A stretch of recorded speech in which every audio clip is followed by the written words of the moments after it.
Основна дейност на областния информационен център Разград, като част от мрежата от 28 информационни центрове за популяризиране на политиката на сближаване на Европейския съюз в България, е да проучва, описва и прави достояние на широката общественост успешните проекти, съфинансирани от европейските фондове.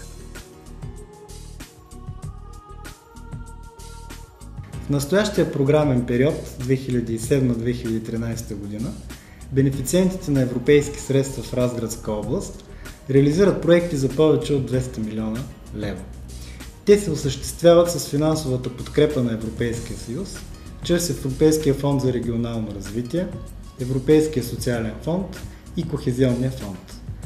Основни източници на средствата в този програмен период са оперативните програми регионално развитие, околна среда, конкурентоспособност на икономиката, развитие на човешките ресурси, административен капацитет и техническа помощ. Положителният ефект от проектните резултати усещат в ежедневието си десетки хиляди жители на Разградска област чрез благоустроена и естетизирана градска среда, подобрена културна, образователна и екологична инфраструктура, развити съществуващи и създадени нови социални, административни и информационни услуги, повишена конкурентоспособност на бизнеса и разкрити нови работни места. За някои от най-значимите европроекти в Лудогорието ви разказваме в този филм.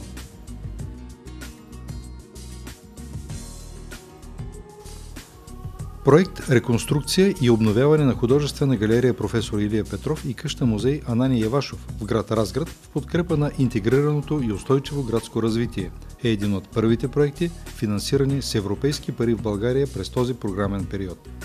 Получател на средствата е община Разград. Периодът на изпълнение е 2 години, приключил през месец юли 2010 година. Бюджетът на проекта е 2 милиона 434 хиляди 354 лева, изцяло безвъзмездна финансова помощ. Постигнати резултати. С изпълнението на проекта за художествената галерия е осигурена възможност за цялостно и естетически издържано представяне на най-ценните й произведения в постоянна експозиция. Творбите станаха по-достъпни за гражданите и гостите на града, за хората в неравностойно положение. Сградата вече позволява в нея да бъдат реализирани образователни програми в областта на културата и културно-историческото наследство.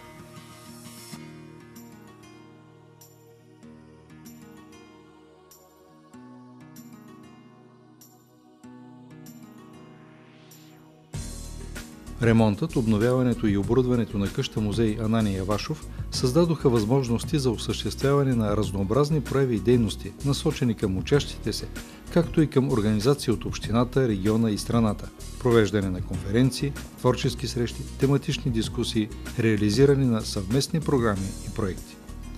В рамките на изпълнението на проекта е изготвен средносрочен 5-годишен план за продължаване на проектните дейности със собствени ресурси, който ще гарантира устойчивост на постигнатите резултати.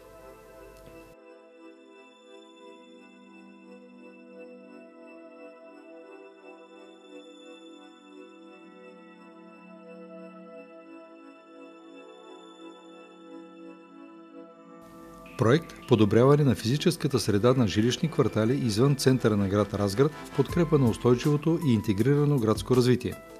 Бенефициент е община Разград. Периодът на изпълнение е 22 месеца, приключили през месец юли 2012 година. Бюджетът на проекта е 4 милиона 839 хиляди 338 лева, изцяло безвъзмездна финансова помощ. Постигнати резултати. Подобрена е физическата и жизнена среда на 7 жилищни квартала на Разград. Създадени са условия за интегриране на групи в неравностойно положение и е повишена сигурността на градската среда.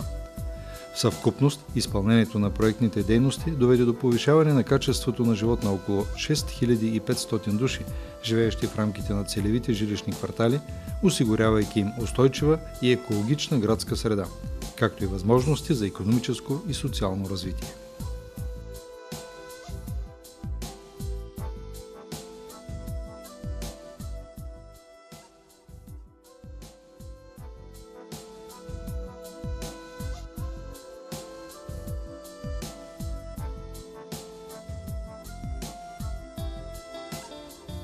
Проект ремонт, обновяване и оборудване на социални заведения за деца и младежи с увреждания в град Разград и село Просторно, община Разград, в в подкрепа на интегрираното и устойчиво местно развитие. Получател на средствата е Община Разград. Периодът на изпълнение е 2 години, приключила е през месец май 2011 година. Бюджетът на проекта е 697 685 лева, изцяло безвъзмездна финансова помощ. Постигнати резултати. 2 социални услуги се предоставят в обновени, модернизирани и с подобрени енергийни характеристики сгради. Подобрена е жизнената среда на децата и младежите, ползващи услугите, както и работната среда. С обогатяването на мрежата от социални услуги, предоставени в Община Разград, са налице условия за пълноценно социално включване и равен достъп на децата и младежите в неравностойно положение. Изготвен е и 3-годишен план за устойчивост на постигнатите резултати.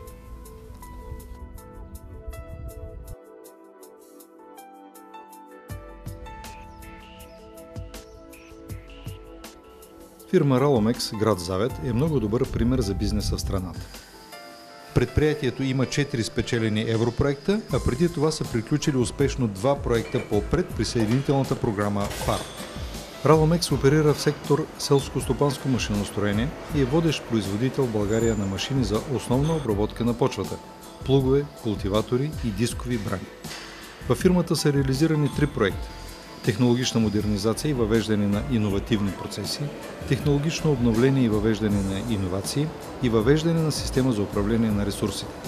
Общата стойност на проектите е близо 638 000 лева, като последният от тях е приключил през месец юли 2013 година.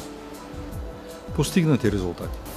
Намалена е себестойността на произвежданата продукция. Въведени в производство са 3 нови продуктови линии във високия потребителски сегмент. Обучен е персонал за работа с новата техника. Подобрено е съотношението между продукцията за износ и за националния пазар. Повишено е качеството на произвежданите изделия, което вече е съпоставимо с това на водещите световни производители на почвообработващи машини. Значително е увеличен производствения капацитет. Намалени са разходите за суровини, материали, труд и електрическа енергия. Намалена е средната възраст на технологичното оборудване от 18 на 11 години.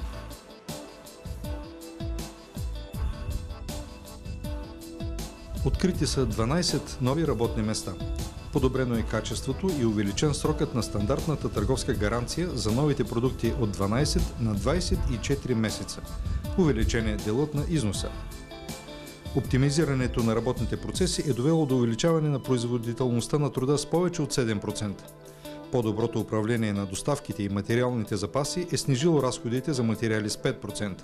Намалена е себестойността на продукцията и е подобрена рентабилността.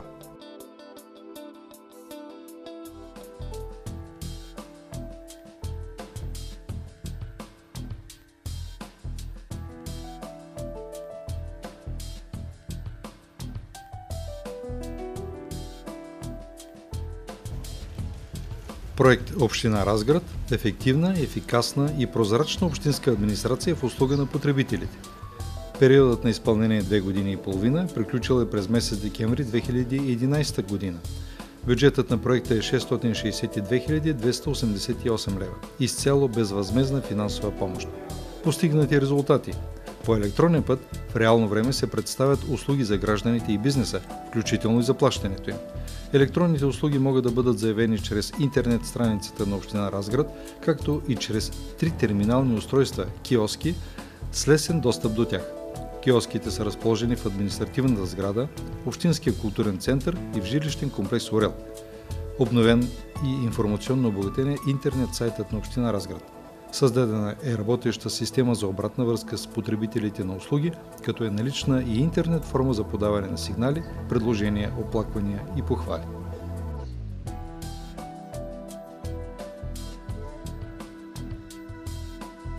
В 4 общини от общо 7 в област Разград – Лозница, Разград, Исперих и Кубрат – се реализират проекти за интегриран воден цикъл. Това е много добър показател в национален мащаб. Инвестициите са насочени към реконструкция на съществуващи и строителство на нови водопроводни и канализационни съоръжения, разширяване и модернизиране на пречиствателните станции за отпадъчни води в населените места. Общата стойност на проектите е за над 146 милиона лева. В Общинския и областен център Разград е подготвен пълен инвестиционен проект за изграждане и развитие на интегрирана система за управление на отпадъците на стойност около 40 милиона лева. Очаквани резултати: ще бъдат сериозно намалени загубите на водни ресурси, като същевременно ще се повиши качеството на питейната вода. По съвременен начин и ефективно ще се управляват отпадъците на областно ниво. С изграждане на тази толкова важна базисна инфраструктура ще се подобри качеството на живот на хората, а територията на региона ще стане по-атрактивна за инвеститорите.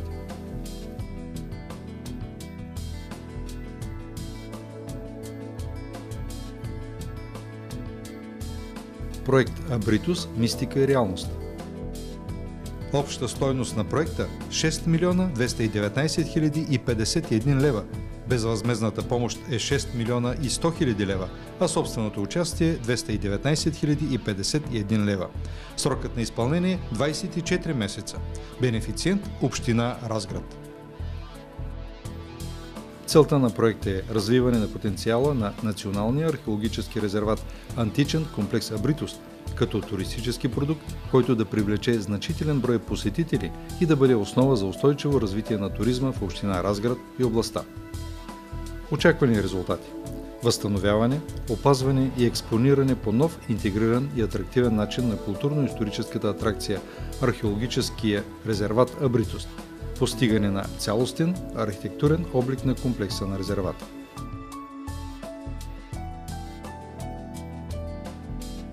В края на настоящия програмен период с европейски средства могат да бъдат подкрепени още полезни идеи, които да допринесат за подобряване на социално-икономическото развитие на региона.